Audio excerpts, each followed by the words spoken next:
mga mo yun, guro. Si Brother Efren, okay ka lang da? Makabati ka?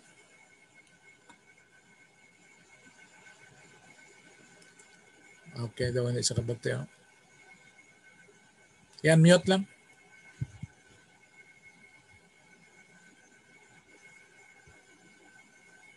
Jen, pwede ka ka-opening prayer, Jen? Ikaw Okay opening pa. prayer. Sige. Pwede pa. Jesus, sige, praise you, Father God, in the name of Jesus, Lord God, we thank you, Lord God, for giving us another opportunity, Lord God, that once again, Lord God, we can study again, oh Lord God. Thank you, Lord God, that despite of the crisis, Lord God, still we are here, Lord God. We are still eager, Lord God, to learn your word, oh Lord God, and to study more, Lord God, in order for us to grow spiritually, oh Lord God. Lord, I pray, Lord God, that you will really, Lord God, open our minds, oh Lord God, give us wisdom, Lord God, so that we can understand, oh Lord God, what we're going to learn for tonight, oh Lord God. Yes. I pray, Lord God, that you will bless every one of us, oh Lord God, wherever we are right now, oh Lord God. We really believe, oh Lord God, that you are in our midst, oh Lord God. Thank you so much also, Lord God, for blessing Pastor Nelson, oh Lord God. I pray that you will continue to give him the wisdom, Lord God, so that wisdom, oh Lord God, he can share also with us, oh Lord God. Yes. Thank you so much, O Lord God, for your wisdom, O Lord God. Thank you so much, O Lord God, for the eagerness also, O Lord God. Thank you so much also, O Lord God, for those who are not yet, Lord God, in this group, Lord God. I pray, Lord God, that you will remind them, O Lord God, to join with us, O Lord God, tonight, O Lord God. Lord, I pray, Lord God, that you will also bless them, O Lord God, even though, Lord God, that those who are absent, O Lord God, I pray, Lord God, that you will remind them also, Lord God, to listen the replay, O Lord God, so that you will not skip the class, O Lord God. Lord, thank you so much for everything, O Lord God. We really entrust to you, Lord God, our session for tonight, O Lord God. We pray, O Lord God, that you will be with us, Lord God, all throughout, O Lord God. Thank you for everything, O Lord God. We give you the highest praise in the name of Jesus. Amen. Amen. Amen. Okay, ang aton nga last naton ara kita natapos naton ang 1 no? 6. Natapos ng 6 or wala? Gusto ko lang i-review lang ang aton nga lesson 6 para at least ma-remind kita sang aton nga na take up. Dasig malan siya daw, kuha siya mo daw. Lipot malan ang lesson 6. Lesson 6 ta is the purpose of preaching. Okay, just a quick review sa notes nyo, Manda. Sige, purpose of preaching. Now, the purpose of preaching is importante nga maintindihan ta ang tinutuyo nga pinanglano ng preaching. Now, we mentioned, I think the last time mentioned natin, that the God that we serve is a God of purpose and He is a God of plan. And tanan niya nga ginaobra, may ara tanan nga tinutuyo. So when it comes to the purpose of preaching, ang una is of course ang effective nga pagwali, no? And gin-mention naton the last time. So again, i-review lang natin sila. So effective preacher knows that he has a message to deliver and he has a definite purpose in delivering that message. Consume siya sa necessity of getting that message across and accomplishing the purpose.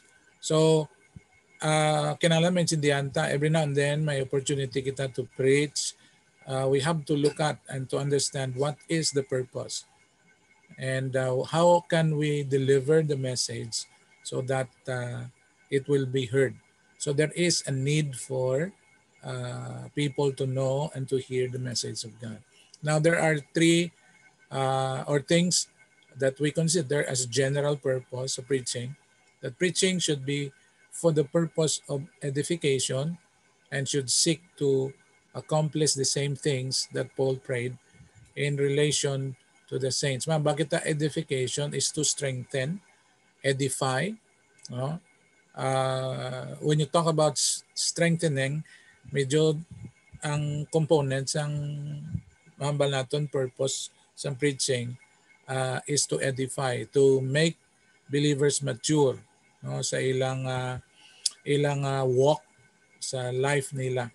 So in line with this, we have this what we call spiritual well-being. So in line sa edification, basically ang ilang spiritual well-being. Ara na sa John chapter 14.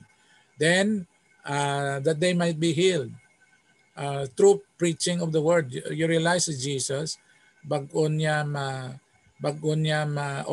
ipakita ang mga manifestations, ang healing, gawali siya na, and then healing takes place because the word of God was preached. So letter C, that they might live in honesty and sincerity. So in the case of spiritual enlightenment, spiritual strengthening, ang punto sa aton message para ang nagapamati ma-develop ang honesty and of course integrity, no, kag sincerity. Sa letter D, of course, another one is the development of the fruit of the Spirit. Kaya although nga ang assurance sang pulong sang Ginoo, the moment a person receives Christ, may seal man siya sa Holy Spirit.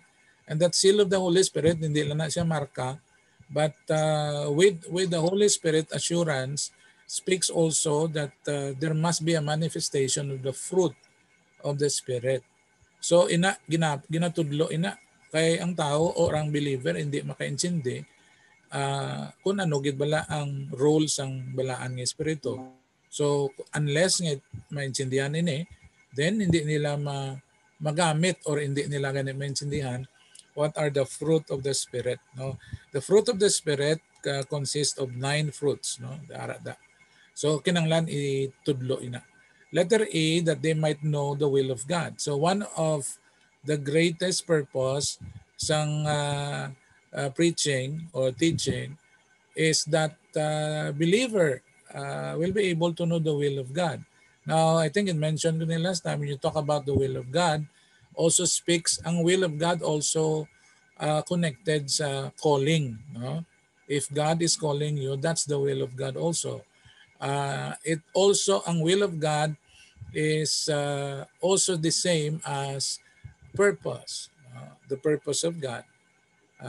Ano bala ang objective ni Lord sa imo? So, in line na tanan siya sa ginatawag naton will, tinutuyo, or we call that the plan of God.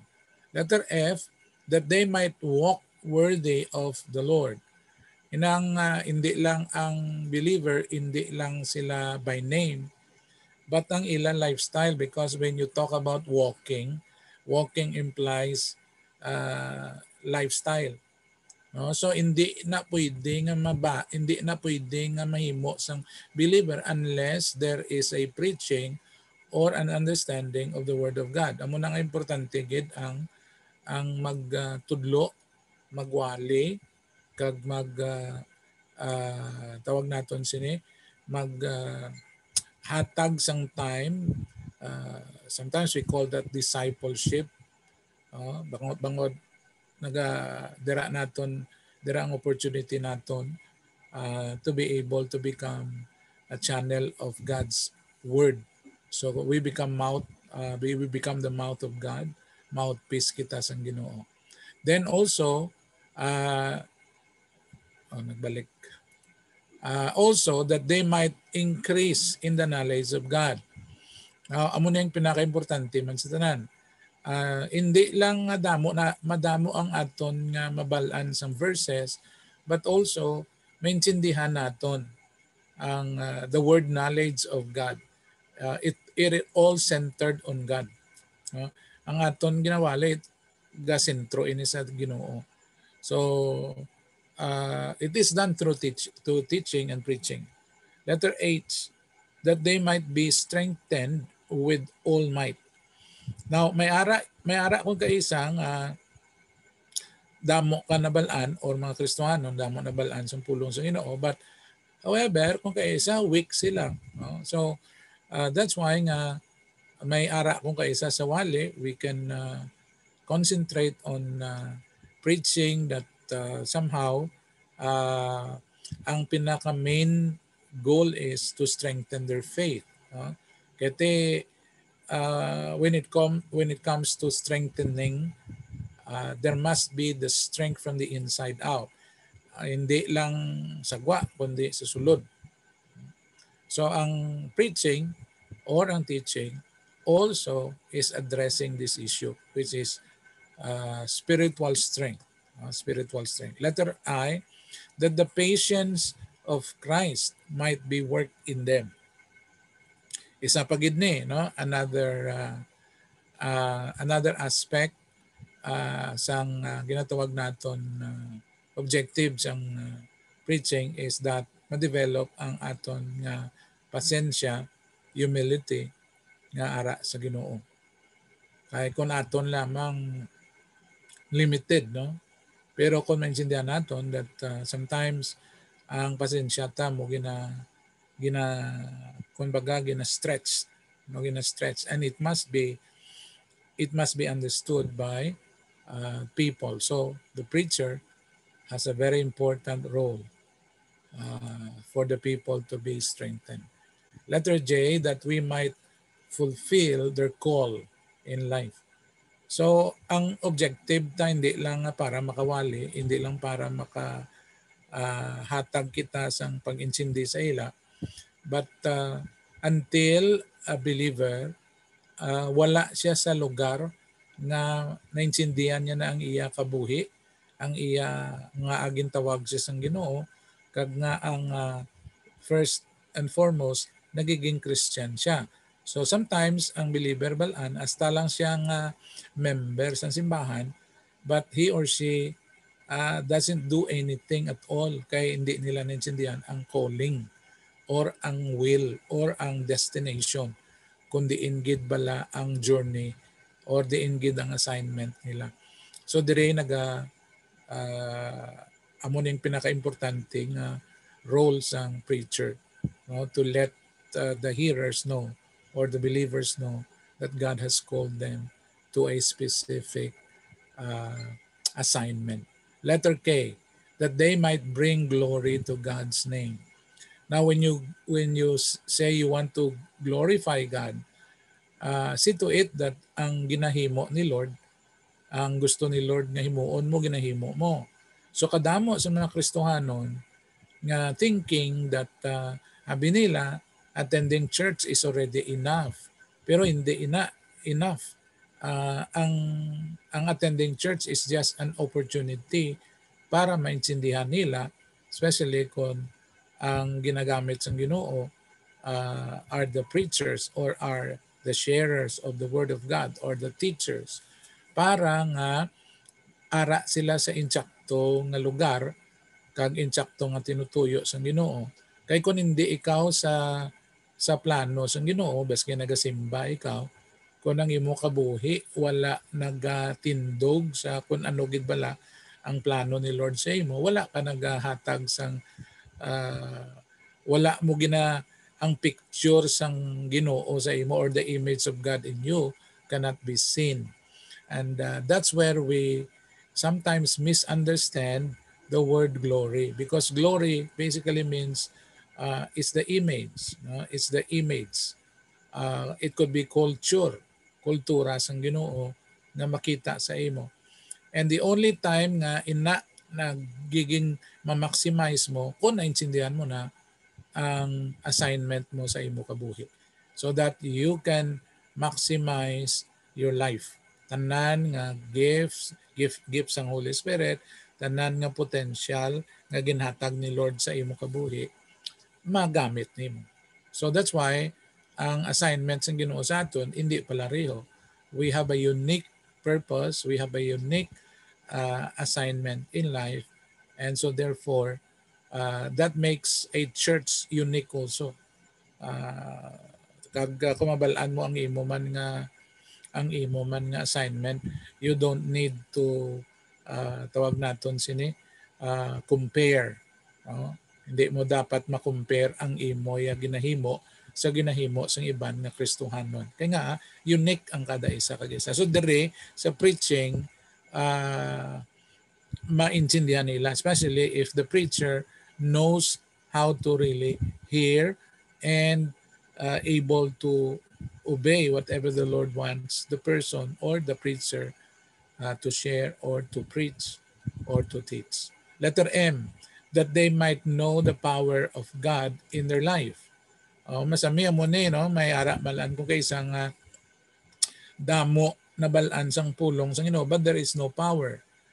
In fact, daw pareho sina authority and power, no? Or power and authority. Kung ang isa katao, balaan niya may authority siya sa Ginoo. But then, sometimes, balaan mo may authority ka, pero wala power. Bangod kulang ang pag-insindi. Kung maintindihan nila the, the Holy Spirit that is there inside of us is not only considered as a mark. No? Ini part ni sa teachings mo. Kung maintindihan mo na kag amo ni ang pinaka-punto kag ang pinaka-subject sang imo gusto nga i-share or i-preach sa ila, maintindihan nila gali nga hindi lang maintindihan mabalaan mo nga may authority ka sa ngalan ni Jesus, but also you need to know that behind every authority there must be power to do it. So power and authority comes hand in hand. Hindi ni sila ma-separate. No? Kaya kung ni-separate mo sila, hindi na siya balanse. So it must be preached. It must be taught sa tanan ng mga tumuluo.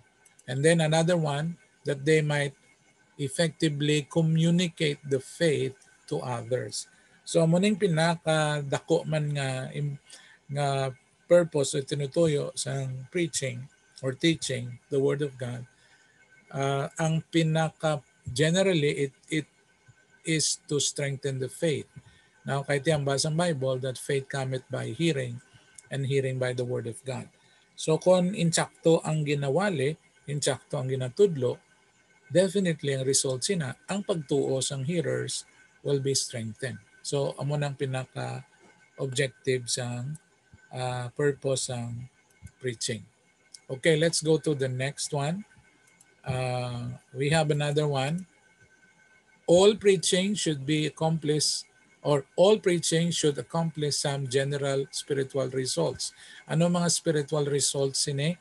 Kung nagawali kita o kung given an opportunity to preach or to teach, it should create faith in the hearer. Sa mutang ba ko kayo na, faith ang pinaka-objective natin.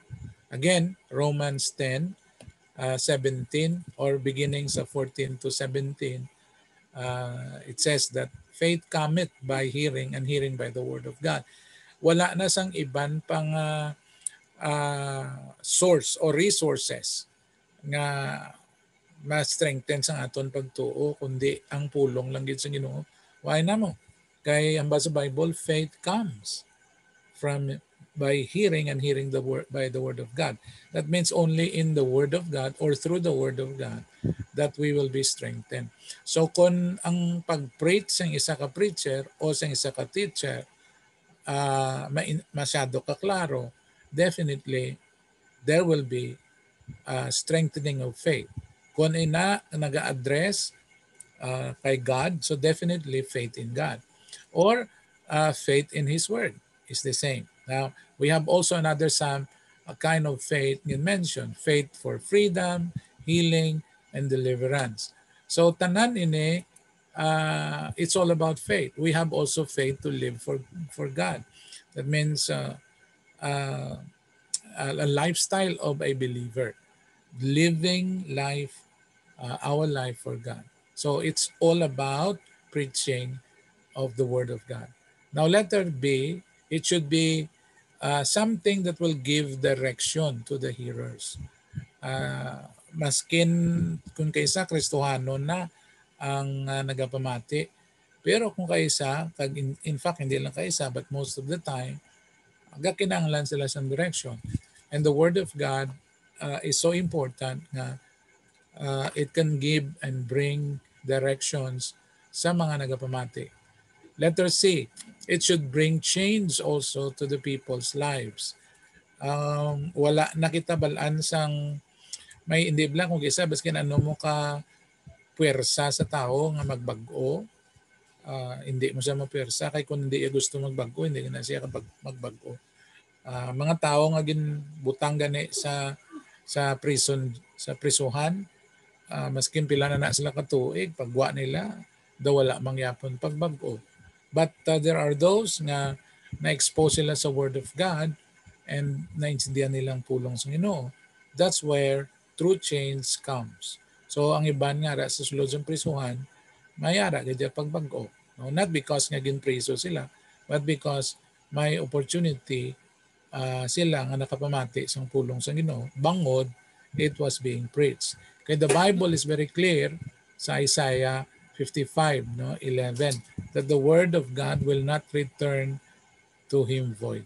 No? The word of God will not return to him void. Sila ni John Newton, ara sa statement niya, sila yung may grand challenge is preaching is to break the hard heart and to heal the broken one. To break the hard heart and to heal the broken one. Now, it should also bring challenge to the people in order for the people to rise. No? Kung kisa na puno, ikaw sang kahadlok pareho subong, ang pulong sa Ginoo kung mawali niya siya maka hatag paathag sa ila, and instead of them trying to allow fear to control them, so bangod na intindihan nilang pulong, they can rise above whatever situations that they are in. Now, siling ni J. Adams, I like what J. Adams said in Preaching for Purpose. Siling niya di three general purposes of preacher: to inform, to convince, and to motivate. To inform, to convince, and to motivate. So in other words, una gid information. And ang isa ka manugwali or ang isa ka manug share sang pulong sa Ginoo, hindi mo ni pwede makuha ang informative nga style of teachings or preaching. Kaya ang tao wants to learn. They want to be informed.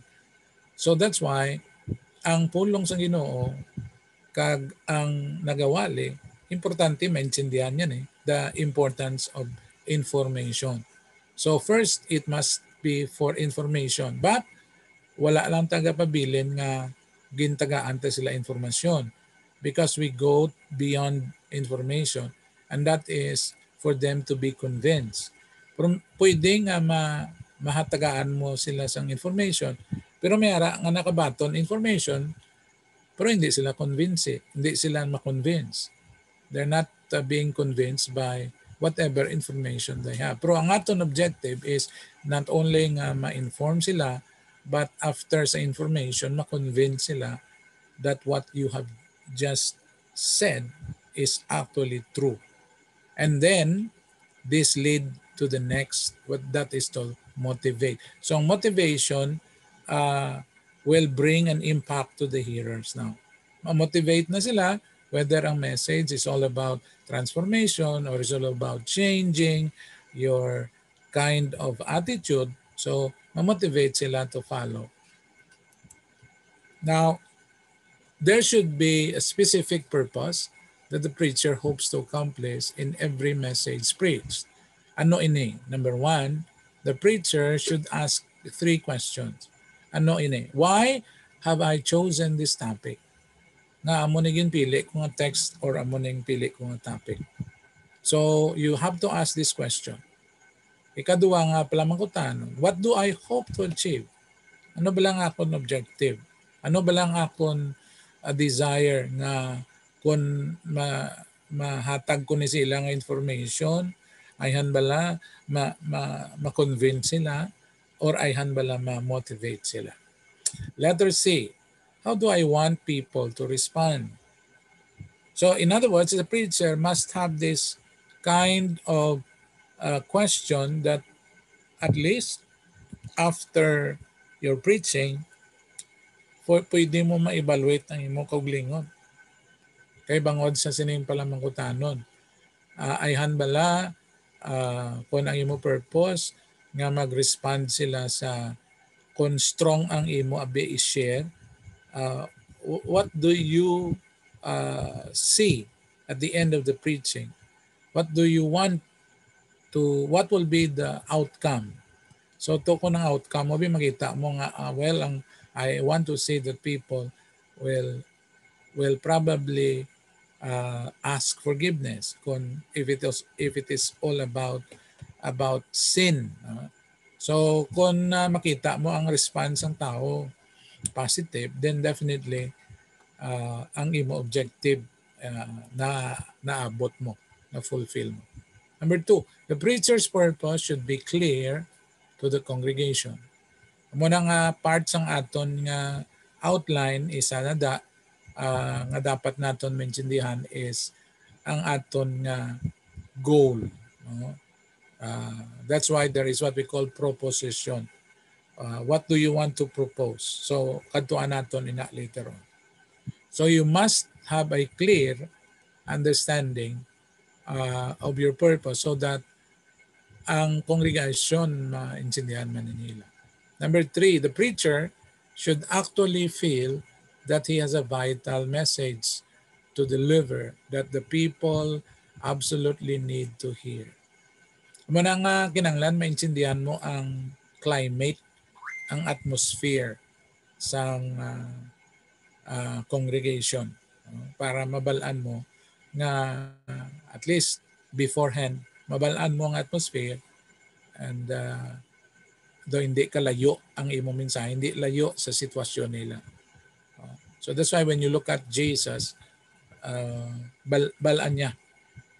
We know that when Jesus approached people, what Jesus anong motivation si Jesus when he preached? First and foremost, balaan ko ag mabalaan naton, no? Nga based sa mga gospels, hambal da ang pulong sa Ginoo permit that he is moved by compassion.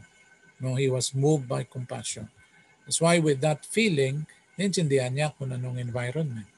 And kung mabalaan mong environment, definitely you can be able to communicate the message well. No? So the vital message that the people would want to hear.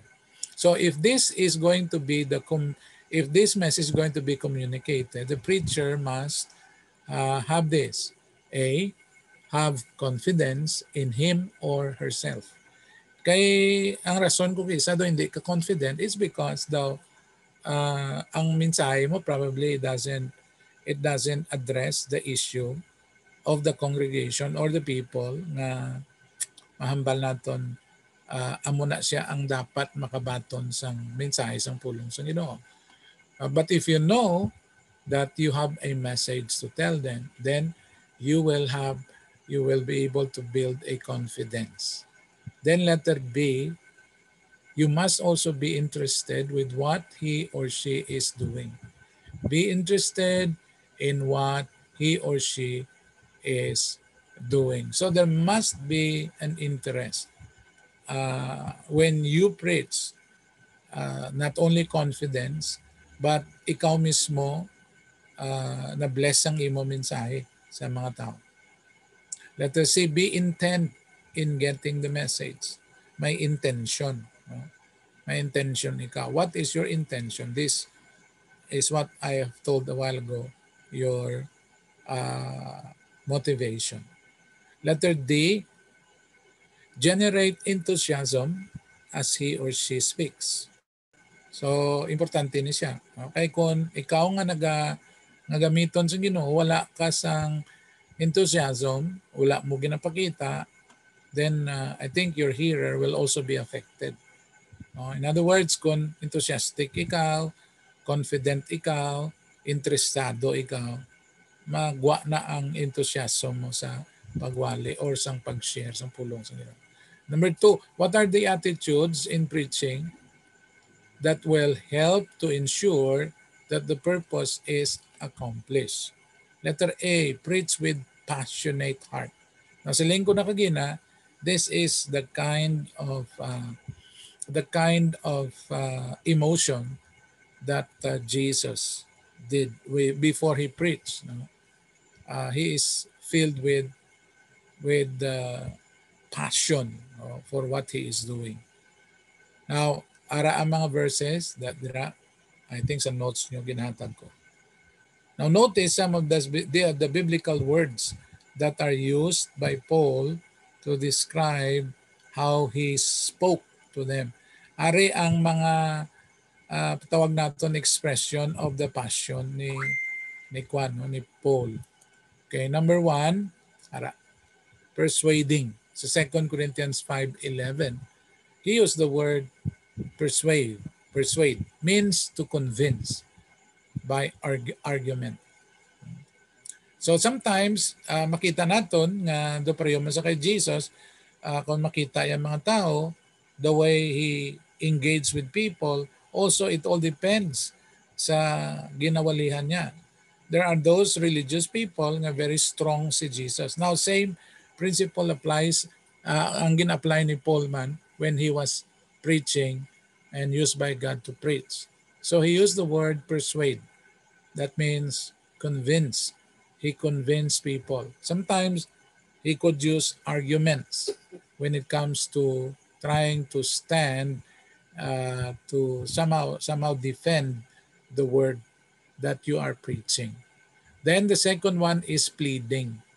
Anong po silingon sa pleading? Now the word pleading means to call forth or to appeal. Appeal to with emotions. Though ang word nga appeal balan is also hindi na siya religious nga word. It's also considered as ginagamit niya sa mga attorney, no? Mga tawag naton sini kunara ka sa korte, no? Muna ang ginagamit, pleading. I'm pleading. Then we go to preaching with confidence and boldness. Now the word boldness means frankness, bluntness, openness.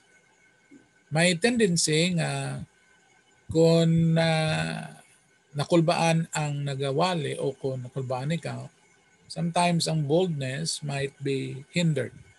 Pero kung may ara ka something na siling mo yan ni Lord, basically it gives you the boldness.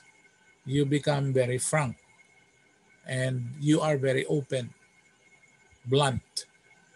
The word boldness is the opposite of silence or timidity or shame. It doesn't mean na wala ka sang kahadlok when you preach. May ara gyapon, but you make a choice, because if you allow fear or timidity to stop your boldness, so definitely hindi mo ni hindi mo ini magamit, no, nga emotion. So boldness is basically something that you need when you know you have something to tell people or to inform, and basically or eventually for them to be clarified and for them to receive the word of God. Now, boldness was demonstrated by apostles in the book of Acts. Ano balanta man ang book of Acts, no? Ari di ang action. Ay diri man ginapakita nga lain-lain nga mga tao ang ila na encounter. But the boldness of the apostles or the disciples amo na ang isa sa mga characteristics. Isa sa mga characteristics na that's why sila nahadlok, no? So the boldness of the apostles was dependent upon 5 things. Letter A, their boldness was dependent upon their relationship to Jesus Christ. Ang boldness naton hindi sa aton kaugalingon kundi bala naton that this is something to tell people, and because first and foremost na experiencean mo yun uh, it's because you have a very strong relationship with Christ. So therefore boldness comes. So it all depends on your relationship with Christ. Letter B, their boldness was dependent upon their personal experience of salvation. So kung balaan mo ang assurance mo na God will never leave you nor forsake you, so bold ka despite sa mga nambal naton mga uh, response or negative responses sa mga tao sa imo, you don't care. Why? Because balani mo nga who is in you is much greater than the one who is in the world. So that's why you are so bold when it comes to sharing or teaching or even to tell the truth to your friends and loved ones. Now, their boldness was dependent upon their understanding of their message. Kung maintindihan mo mensahe mo, nga balaan mo, hindi na mo yas ang Ginoo, definitely boldness will arise. Ang dependency mo, arada mo, sa pag-intindi mo. Kaya kung balaan mo ang subject o kung ang topic nga gusto mo i-share sa ila, boldness will just come out. Letter D, their boldness was dependent upon their hearts of love and compassion for the lost. Again, may mga tao, kag may mga Kristohanon nga maskin ang mga tao nga share nila daw medyo delikado or in fact may negative nga mambal naton nga effect sa mga ginashiran mo, but they don't care. People who know that they have something to tell people about the Word of God, they don't care kung ano man ang reaction sa hearer, because they know that the people that they are about to preach or to teach, they need the message of God. So boldness will definitely come out naturally. Letter E, their boldness was dependent on the infilling of the Holy Spirit. And this is, I think, one of the best and the strongest reason why ang nagawali is so bold. It's because of the Holy Spirit. Especially kung you are sensitive to the Holy Spirit, you are not afraid of anything. So that's why boldness comes. Why can hadlok sa response ng tao, whether negative or whether they will not be happy. Balan mo nga kinanglanon nila. Whether may ara positive nga result or not, bangod kay this is what the Holy Spirit wants you to preach or to teach, then you have no choice but to be bold in sharing the message. Letter C. Now preach with authority. Preach with authority. Again, ang boldness mo could also imply authority. Bangod kay may message kang i-share sa ila. So you're not just sharing because of course you are a channel of God's message, but you know sino ma-back up sa imo. You know Jesus is there, Holy Spirit is there, and you are called by God in Jesus' name to preach the message. So ang authority mo hindi halin sa imo, not even the authority that the church where you belong sa local church nimo. Ang authority mo comes from the name that ninagambal sa Matthew 28:18 to 20. No, very familiar sa ato na. Go and make disciples of all nations. Sino nagambal sila? Si Jesus. So that means this is the commission. The message that we are teaching, preaching, are commanded by no less than Jesus himself. So therefore, he has given us the authority. Letter D, preach with compassion. Hindi lang permi mambal naton strong message, but Sometimes it could be strong, but people will realize because they can sense and they can feel that you have the kind of compassion ang pag in fact even strong messages hindi masakit pamatian sa mga hearers bangod behind that there is the spirit of compassion that you need to let it out, no? To preach the message. So maskin kung kaysa medyo masakit-sakit ang mga mensahe nga gusto ni Lord i-share nimo, it doesn't really matter because as long as you know that you are there called by God and you have a heart, not only heart from God but a heart for the people. Unless hindi mo ni pag-iwali ang gusto ni Lord, then definitely the devil will come in and deception will be there. So that's why nga importante ni mga lain-lain nga uh, approach, no, in preaching the gospel, in preaching the word of God. Okay, so muna ang 6. We will go to this time we will go to number 7. Okay, stop ko na ng isa. Adto kita sa 7.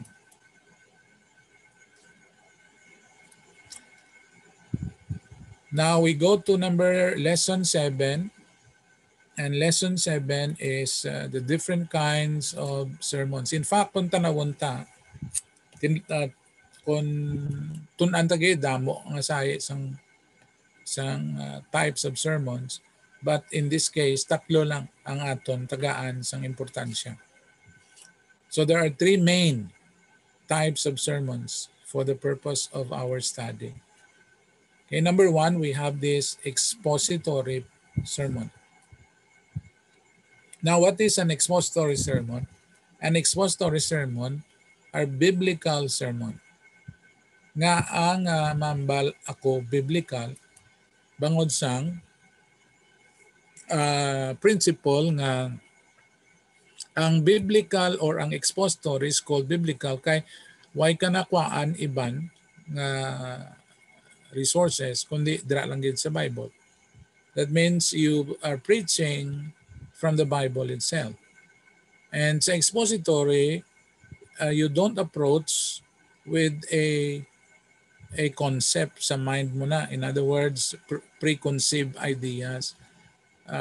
That means you take what the Bible is saying.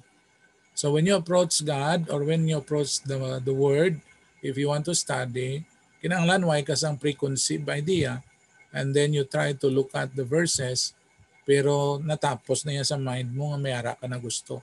However, ang expository hindi mo na. Ang expository is biblically, letter B, expository is a preaching which is biblically instructive preaching. So we extract the message from the word itself sa pulong sang Ginoo. Now, the purpose of expository preaching is to teach what the Bible actually says. It has a high regard for the words of the Bible and considers a thorough working knowledge of the scripture and to be the basis of our life change or for the life change and discipleship. Di rin natin ginakuha, gina-extract ang pulong sa inyo. That's why we have so much principles to do. Now, first and foremost, you have to have word study. Hindi mo pwede nga kuhaon lang ang pulong and then you just have to read it based on your own thinking. So may himuon ikaw, that means there must be a lot of research sa mga original meanings ng word. Now remember, ang Old Testament is written in the Hebrew and the New Testament is written in the Greek. So that's why when you try to find out and in expository preaching, kinanglanon mabalaan mo mag-extract sini. So you have to go to kung ang message mo is coming from the Word of God from the Old Testament. So see to it nga ang word study mo should be coming from Hebrew word. Kaya ang original is not Hebrew word. Okay, we will go to that later on. Anyway, letter C, expository preaching is a preaching that expounds the scriptures as a coherent and coordinated body of revealed truth. Coherent, that means it becomes clear. Magiging klaro ini kag sometimes and most of the time ang iyang arrangement hindi siya chaotic kundi mahapos intindihon sang imong hearers. Amo ni ang advantage ng expository preaching. Letter B or letter D, there are various types of expository preaching. Number one is there is a running commentary method.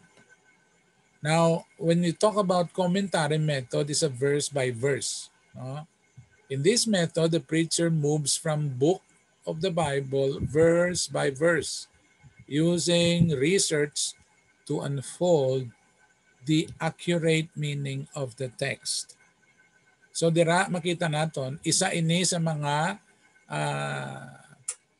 various types ang expository. Pwede mo na siya verse by verse kung nagabasa ikaw sang pulong sa Ginoo. If you are going to preach in expository style. Number two, there is a Bible reading method. Now, nung Bible reading method, now this method, the preacher reads through the Bible for a general understanding of the passage, focusing only in or on key insights for a particular emphasis or practical application. So ano yung silingon sa Bible reading method? Now, sa expository, hindi mo lang pagbasahon ang probably one or two or three or more verses, but you have to read, okay? It could be a chapter para maintindihan nimo ang bilog nga context nga aginhambal niya ina. Now, like for example, when you read one particular chapter, nga naga-start siya sang therefore, no? Ang first niya being a verse sa inang chapter starts with the word therefore God told them. Now, in other words, mga bases ang therefore, you have to go back to the previous verses para maintindihan mo nga nagambal na siya therefore. Ano ba sa lingon niya sa therefore? That means it's somehow a conclusion or it's somehow a transition. So para mabalaan mong transition, you have to go back to the previous chapter. So muna nga ginatawag natin nga Bible reading method. Hindi mo lang paglantawon, pag-extract mo sa isang verse or isa, duwa, tatlo ka verses nga familiar, kinanglan lantawon mo ang whole context and you must read the Bible itself. I mean the previous chapter. Or if you can read the whole chapter, mas maayo pagit para maintindihan mo. Letter D, another type is that there is a purely expositional method. Now, ano ni ang purely expositional method? Now, that means the preacher also focuses on biblical content, but with an attempt to incorporate more structure and outline to the exposition of the text. Now, in other words, kung mahambal kita purely exposition or expositional method, you see to it, kaginagin mention sa ikadua, you have to look at the keyword. Ano bala ang keyword dire? However, with that method, you can also expose a message from the Bible nga ma-incorporate mo siya, madugang mo siya para nga ang structure sang imong let's say ang key subject or ang key word Nga at least kung nakita mo ba mo ni siyang key, then there must be some other words around it nga ma-incorporate ang liabi o kung ang focus mo, ang central subject mo. For example, mahambal kita abi very familiar nga passage sa aton about seek ye first the kingdom of God and his righteousness, and all these things shall be added unto you. Now, kung namula na ang aton lantawon, we know, we can identify immediately kung ano ang key. Kingdom of God, definitely. Ma-identify mo siya. But however, kung tanawon mo siya nga the next verses that says all these things shall be, ano ni ang all these things man? Kaya wala man na kung amula na balasihan mo duha ka verses or ina nga verse lang, then chances are medyo limitado ang imo pag-intindi unless basahon mo ang previous nga mga verses that is in line with what the writer is trying to tell us. That's why mo nangamba, seek you first the kingdom of God and all these things shall be. So he was referring to all these things prior sa sina nga text. So that's where expository method will be so important because you are going to incorporate other words to be part of your structure or outline to expose a certain subject or a certain title nga daw amo nang pinaka thesis daw thesis mo na siya mo. Okay, let's go to number 4. There is the sermonizing method. No, anong sermonizing? Since tinaga lang nga sermon, balanta na na. Now, this method is the best expository form that is incorporate structure and outline, but it focuses to life application. So ini manami kay ti simpre man baka nga sermon buslingon ginatudloan mo sila. Kumbaga ang implications ng sermon di ba kung isa ginaakigan manambas ang iban kon ga pangakig sa kabataan mo basta ara naman siya nagpang sermon naman siya. So why is that so? Because you are trying to tell your children what to do. So that means the practicality of the message. So it's called sermonizing method. So hindi ka lang nagpangita sang imo subject, hindi ay ka lang nag-incorporate sa mga words behind the subject, but also it somehow focuses on later on. Once nga na expose mo na ang gusto mo nga ihaboy sa imong hearer, now you are also going to give them life application. How do you apply this sa imo? For example, ang mga ang letter ni Paul, basically, these are letters to the churches. No? So, ang ginambalya ni Paul during those days pa, isang time niya, then how can we apply that? No? So, we take out some of the very obvious or the thing that is very obvious and then we make it as a principle. So, under this, mahambal dire, the sermonizing method should only be concentrate or concerned about the obvious, inang obvious features and the main point of the passage. So kung kaisa sa makita naton, it could be a statement. Now, ang ina nga statement hindi lang isa ka verse, sometimes it could be more than just one verse. So you have to look at the obvious nga kung kaisa subliminal siya, wide siya, pero ara siya. So we call that principles. So that means it could be your main point of the passage. Anyway, I will teach you how to do that. So amo nang sermonizing. Amo nang ginagamit na naton when it comes to preparing an outline or a sermon. Letter B, The sermonizing method should primarily be concerned about the spiritual meaning and the implications of the passage. Amo na gani nga we have to learn the so-called meaning of every word in the Bible. For example, kung maghambal ang pulong sa Ginoo and he was talking about seas, no, talking about trees, ano ang buot silingon sini? Kati mag-trees ano ang makuha naton nga pag-insindi. Now, so we have to study also the typology.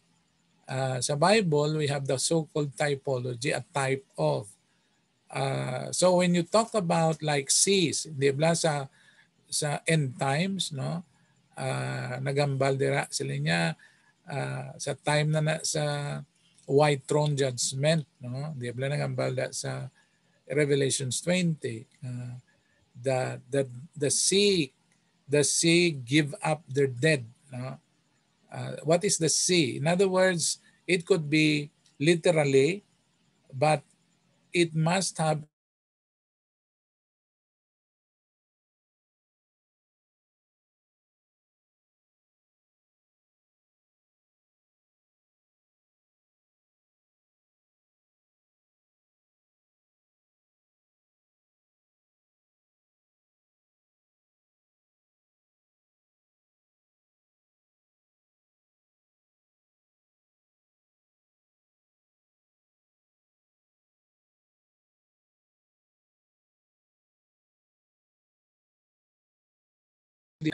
ang mga typology sang meaning sang pulong sang Ginoo. Okay. So let's go to the next one. So letter C, sermonizing method should also have a penetrating and focused message with a strong emphasis on application to life. Diri naton maintindihan na ang exegesis. To exegete means to extract. What is the meaning of the Word of God coming from the original meaning? So whether it's going to be in the Old Testament, anong busilingon sini sa Hebrew, or kung ang word nga gina-extract mo is coming from the New Testament, or rather, ang Old Testament, ang Hebrew, ang New Testament is from Greek word. So original na siya. We call that to exegete. No? Exegesis, amo nang ginatawag naton. Kung maghamba kita eisegete, this is now your own application. This is how you understand. So ikaw na as a preacher, ano na subong ang imo pag-insindi para ma-apply ini sa aton nga kabuhi subong. Ang original, i-exegete mo siya, pero ang eisegete, imo na iya. Exegete coming from God, original meaning sang word sa Old kag sa New Testament, while ang pag-eisegete, imo na pag-insindi para nga ma-apply na sa kabuhi naton. Muna, so remember the two words, exegete and eisegete. Eisegesis kag Pass. oops. Wala slide. Wala slides. Oh. Oo, dahil lang. Nadula siya. Kaya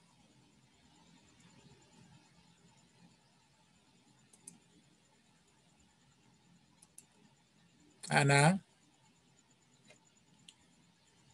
Okay. Aranata sa letter C. The sermonizing method should always have a penetrating and focused message with strong emphasis on application. So amo na ginatawag naton application, how do we use or how do we apply? We call that eisegete, eisegete. While exegesis or exegete is word study coming from original meaning sa Hebrew kag sa Old Testament na, while Greek word is in the New Testament. Anyway, tapuson tala ni, and then sa practical naton, dira ko itudlo sa inyo. Number 2, the second type of sermon is textual sermon. Now, what is a textual sermon? A textual sermon is similar to the expository sermon, but it is based on one abbreviated passage. In other words, ma'am, bakit a textual? From the word text, that means normally isa lang ka text or dua or even three. It all depends, but majority, magambang kita textual, isa lang siya ka text or limited text lang gid siya. So, amo na nga ginatawag naton textual sermon. However, ang pag-extract sa textual sermon, daw pareho-pareho man sang expository. Letter B. In the textual sermon, the outline comes from the text itself. Come from the text itself. That means dira ka makagwa sang imo subject or ang imo nga tawag naton sini. Let's say if you're going to look at the key word sa text, madali mo siya makuha, ma-extract. And ang mga naga-support nga mga word sa imong keyword nga nakuha, ara man da. That's why it's called text. Textual. Letter C. The textual sermon is usually involves a shorter passage and more detailed analysis. More detailed analysis.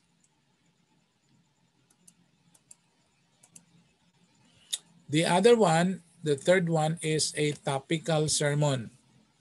Now, topical sermon deals with a specific biblical theme or an issue of importance of concern. Diriya, pwede mo na ni magamit ang ginatawag naton preconceived ideas. Sa expository, hindi pwede ka mag-approach sang word nga may preconceived idea ka. However, sa topicalia, that means may topic ka na. So medyo mahapos ang topical, kahit sa topical, may idea ka na no ang topic nga i-share nimo. So, ang imo lang imuon is that nga i-support mo siya, ang topic mo, i-support mo sa mga text nga ara sa Bible. So, you are free to find as many texts you can to prove your subject or to prove your text or rather your message. Whether it's a one-word message or it's a sentence, so or it's a theme, mahapos na siya pangitaan sang support coming from many different verses, whether it's in the Old Testament or in the New Testament. Now, there are many variations of a topical sermon. What are they? Dire ang doctrinal sermons. Okay, magambal kita doctrinal, siyempre you have to tell your audience or your people or your congregations about the subject that you want to share. Kag dapat isulod mo gida ang damo-damo nga supporting text. One of the examples, Ara. So when you talk about doctrinal sermons, example, the attributes of God. Ano ganing attributes ng Ginoo? We have the ano ganing attributes ng Ginoo? Okay, we have 3, no? Kita naton. These are 3 basic. Ang that God is omnipotent, omniscient, omnipresent. Muna yung attributes ng Ginoo. Although kadamo sang attributes niya, no? But then ang tatlo gid niya daw ara na da ang hindi man kinahanglan isa-isahon because ma-concise ni siya sa tatlo ka attributes ng Ginoo.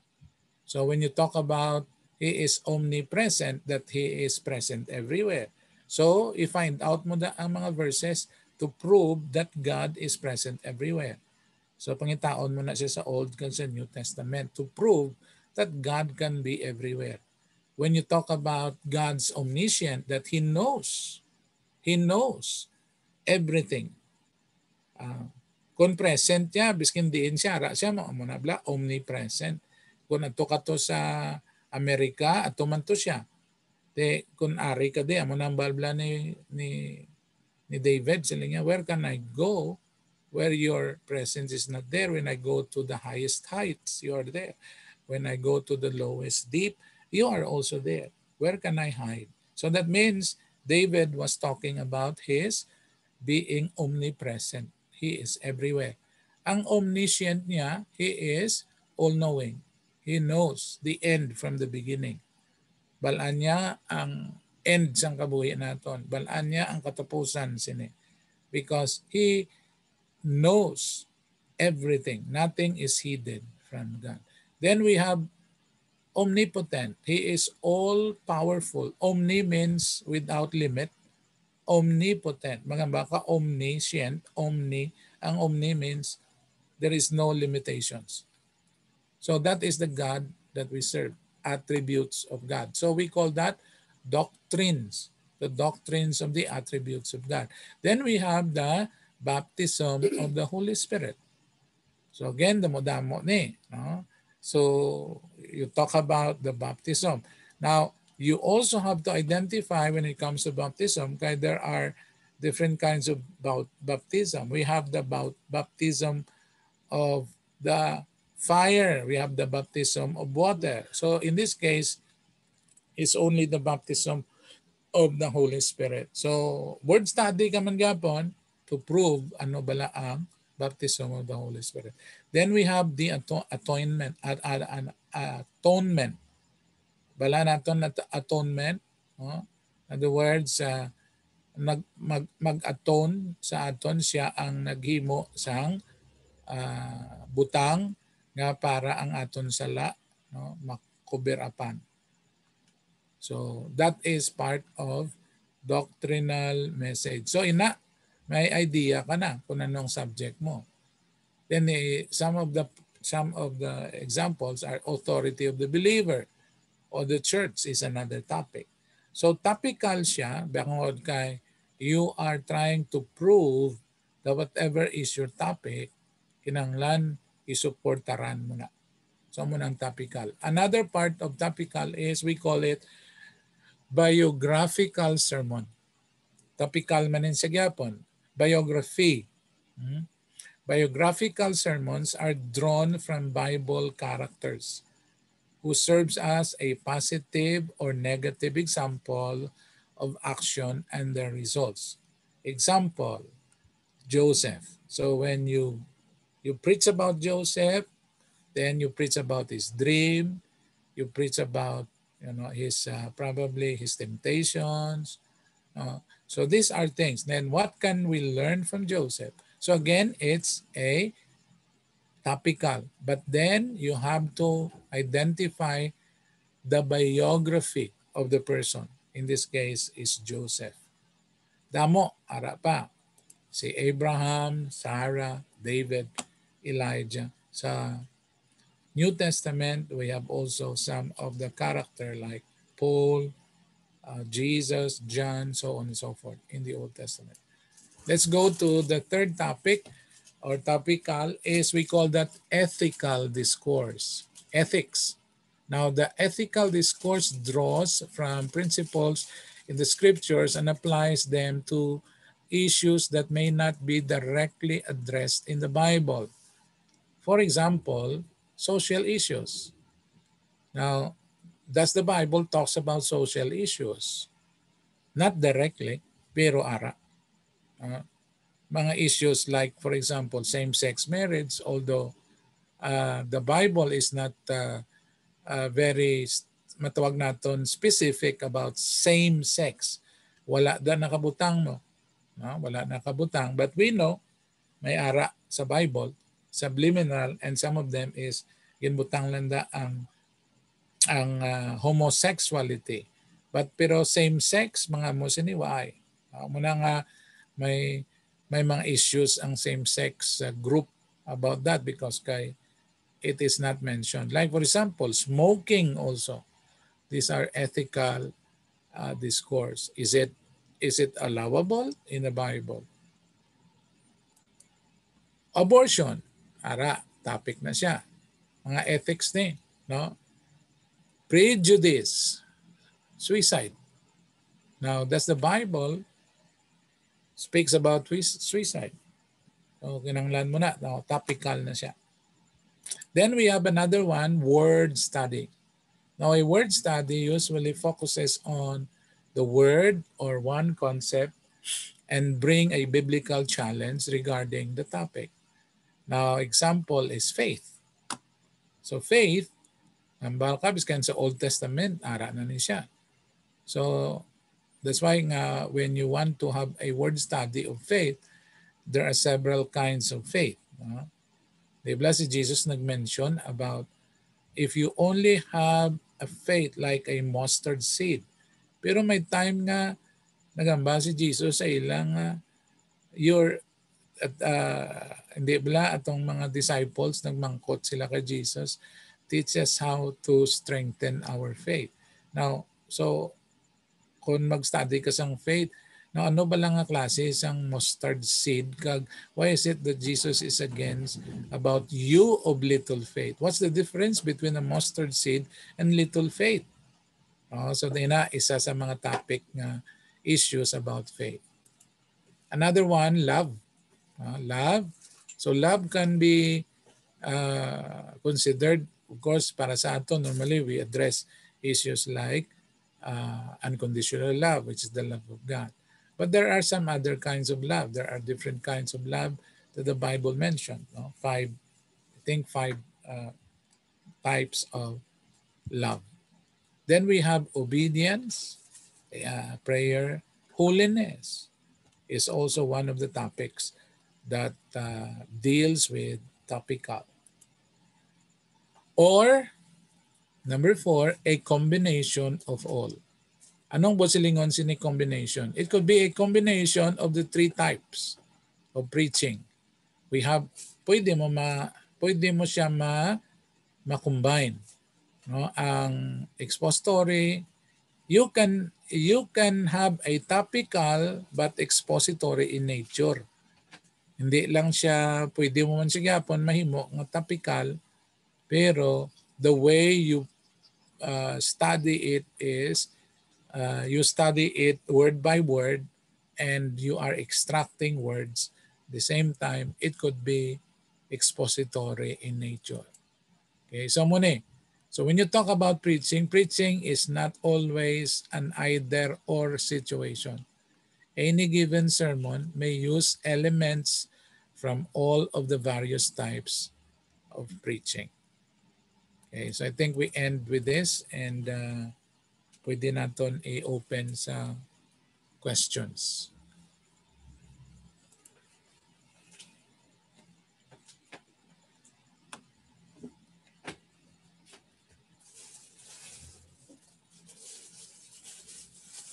Okay, may palamang kutanon.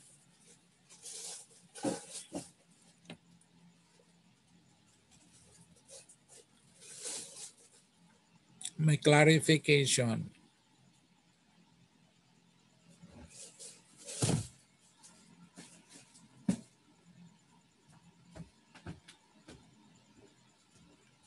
Well, te klaro gid guro, why gid ko i-clarify kay puro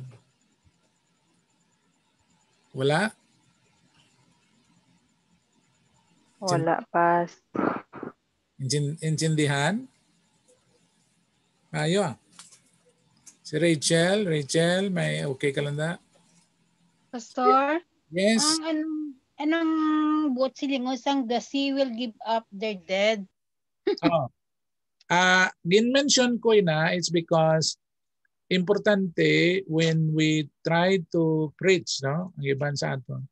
Kinahanglan ma-studyhan naton ang typology sa Bible at type. Oo.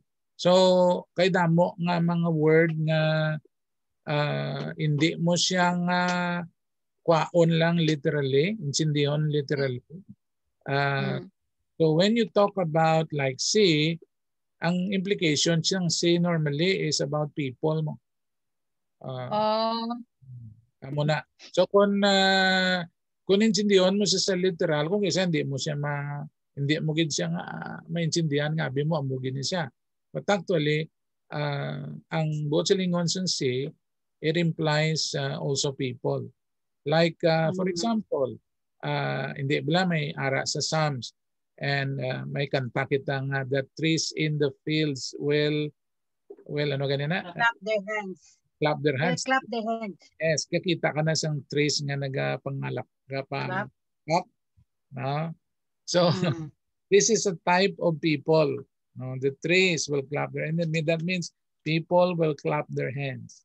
There are people. So ang other type could be, for example, a character. Si Joseph, or rather si Joshua, is a type of Jesus. That's why the word Joshua means salvation. God is my salvation. So ang word ni Joshua actually implies like Jesus, who is our Savior. So a typology. So kung nagakwa ikaw sang imo topic abi o kung imo message sa karakter ni Joshua. No, so think about that Joshua's name is that God is my salvation. So dira ka makakwa sang imo idea nga basically when you talk about Joshua, Joshua was a type of Jesus. So that's why mo na ginubraya sa time nga siya na nag-succeed kay Moses. So there are so much typologies in the Bible. Like a number. Ang number also speaks of a type of. So when you talk about 3, tatlo ang number ng 3. Implication is always Trinity. 6 is always man. 6 is a number of man. That's why ang Antichrist is 666 because it is basically is the name of man. So leadership sang 666 hindi ni sa iya sang Ginoo. It's always leadership of humanity. So coming from a man itself. So ini mga typology, damo pa sang typology mo nga aton dapat tunan. I'll give you sa next naton. I'll give you some kay wala din na dala sa aton topic. Pero I'll give you extra about the typology in the Bible para maintindihan natin sa pag intindita sang extract sang word of God. Para nga kung may ara kitang makitaan, hindi mo siya pag immediately pag kwaon as literal kay may type siya. Type of. Oh. Okay, thank you. Sino pa? Clarify. Pass. Ano sa kaginang sa may exegete to balaki dula ko nabatian. Exegete. Ang duwa to. No, exegete means ga-extract ka coming from the Word of God. Ginatawag na natin a person who exegete is ginatawag natin eisegesis. No, eisegesis. Kung ga-extract ka, ga-exegete ka. Yatag ko na sa inyo ang word nga exegesis and extract kag eisegesis. So what is the difference between exegesis and eisegesis? Ang exegesis pangitaon mo gid na siya, pangitaon kung ga-exegete ka, pangitaon mo siya sa original nga meaning niya. No, so mo na nga naton ang kinahanglan naton ang dictionary, no? Na dapat nga may natawag naton sini libre lang na, no? I-download niyo na siya. Para nga kung like for example, kung nagakwa ka mo abing mensahe niyo from Old Testament, maghambal kita. Okay, tanganta ka mo example sa New Testament na lang. Sa John maghambal kita in the beginning was the Word and the Word was with God and the Word was God. Now, Sa isa ka verse, John chapter 1, ang word nga word, tatlo gin-mention, tatlo ka beses. No? In the beginning was the Word, and the Word was with God, and the Word was God. So very obvious nga ang word, amo na kung textual ikaw, isa lang ka verse, pwede ka na nakahimo sang imo sermon.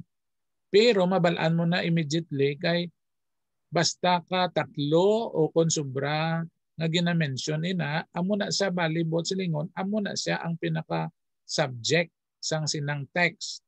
So that means ang emphasis ara sa word. However, kinanglanon mo kay amo ni sang emphasis, amo ni sang main key, kinanglanon mo intindihon sa original meaning niya. Kaya kung kita mag-intindi, word tinaga no? Mga ba kita, word of God, that means scripture. Pero kung mag-exegete ikaw, kag tanawon mo ang true meaning niya sa Greek word, i-study mo siya, ang meaning niya, bot silingon sang word gali is idea. Idea. So kung ibutang mo sa idea o kung sa aton pag-exegete, konsepto, concept sang tao, di ba? Kung may idea ka mo nang imo concept. Pero sa original, ang bansang pulong sa Ginoo, ang word is an idea. So kung i-apply naton, butang tabi, in the beginning was an idea.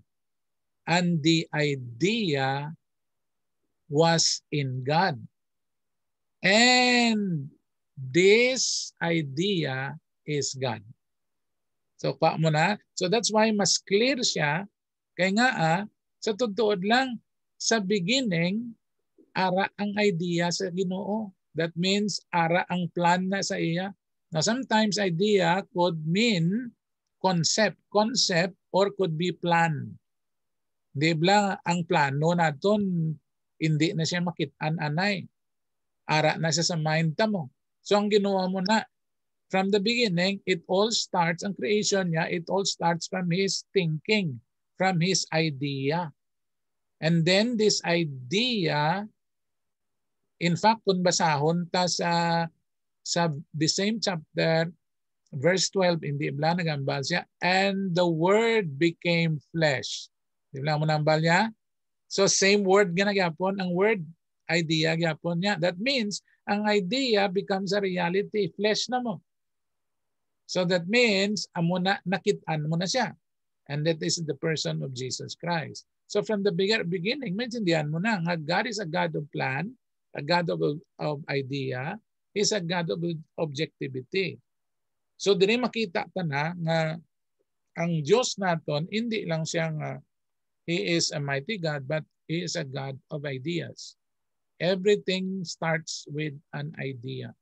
Why lang siya nag-create sang creation nga wala niya na panumdum. That means pag-un niya i-create ng isa ka butang, nagpanumdum siya. May plano siya. May purpose siya. Kaya mo na ang Ginoo. So, dako ang importansya sang word study. Amo na ang kinalain sang eisegesis. Gin-exegete mo siya mo. Di mo na ginkuha sa original nga meaning sang word. Kaya New Testament siya, that means Greek word na siya. Dulaan taman ka mo sa next naton, kundi naton kwaon. Ina. Okay? So, amo nang buot silingon. Ang eisegesis now, ang eisegesis is your own, once nga naintindihan mo na, balaan mo na kung paano i-apply sa aton. Subong. So that means now you are given the freedom to make your conclusion out of what you have extract from the Word of God. Hindi nga, why ka nag-approach ang pulong sa Ginoo nga may ara ka preconceived ideas. Like topical. Ang topical niya, balaan mo na mo. Pero sa expository, bangod gingamit mo ang exegesis, nagkadto ka sa pulong sa Ginoo, plan ka, empty ka pa, but because gusto mo i-extract ano gid ang buot silingon sang Ginoo sa iyo pulong, so may word study ka. That's what we call exegete or exegesis. Para nga ma-eisegete mo siya, para maintindihan mo siya, kag ma-apply mo siya. Amo nang duha ka word nga dapat naton maintindihan. Pass. Okay, sige. Hindi, may mangkot ko pala about nang sa ano na pala kayo na may nabati ako lang ano nga bal. Kung mag-read ka ko sa Bible, dapat mabalaam ko na ano na nga genre. Te ano, hindi ko malo kung anong genre. Isa na siya sa mga consideration.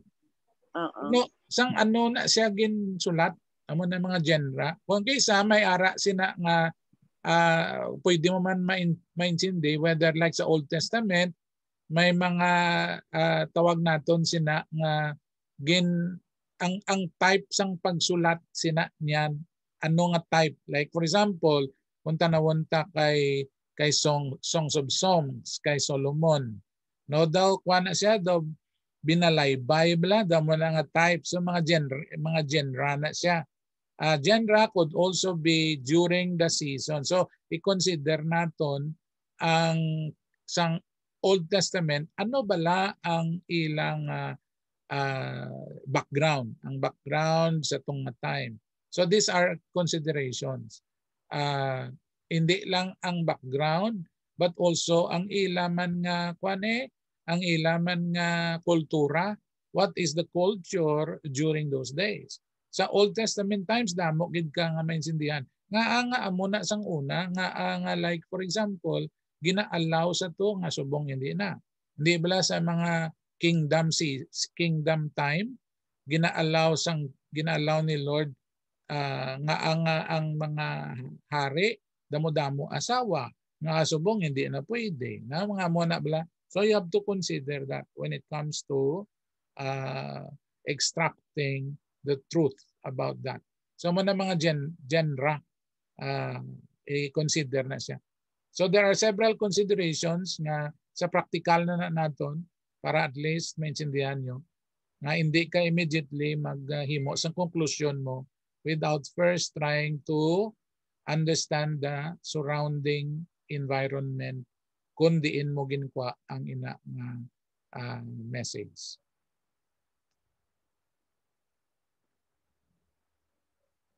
Okay, why na question? Sige.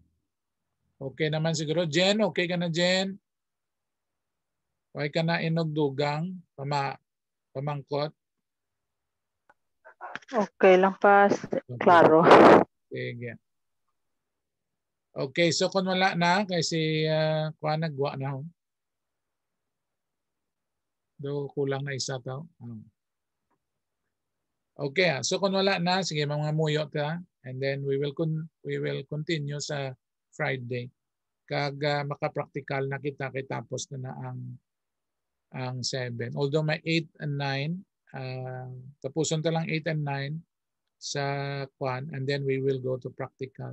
Paano nato nimo ang aton preparation sa outline. Okay, mga muyo ta bago kita mag-close. Lord, salamat gid sa time namon kag sa imo Ginoo Lord God nga padayon nga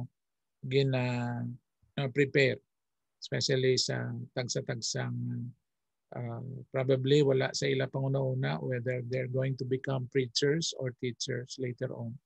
But I know nga hindi lang ini para sa pastor but it should be for every believer.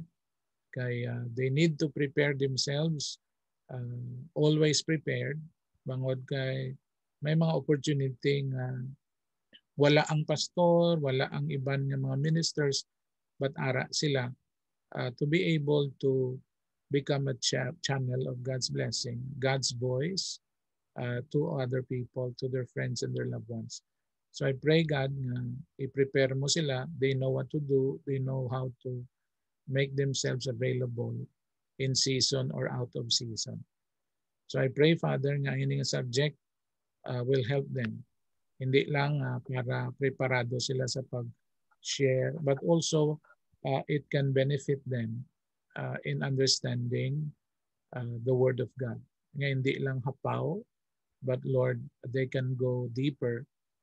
Kaya I believe, Lord, that as we seek you, you will be found by each one of us. So we thank you for this subject. in advance. We just commit even our other Lord God brethren nga nag-join that next Friday they can join and parang mabato nila ang pagpakamayo sa nga topic o how to prepare a sermon. So we just ask you now to touch everyone wherever they are and kabay o Dios nga ang imong kusog kabakod magapabilin sa ila. And I ask them in the name of Jesus Christ. Amen and amen. Okay, mayong gabi sa tanan. Amen. See you Thank sa Friday. Bye-bye. Bye-bye. Bye-bye. Ara ka na dagle. Gahulat.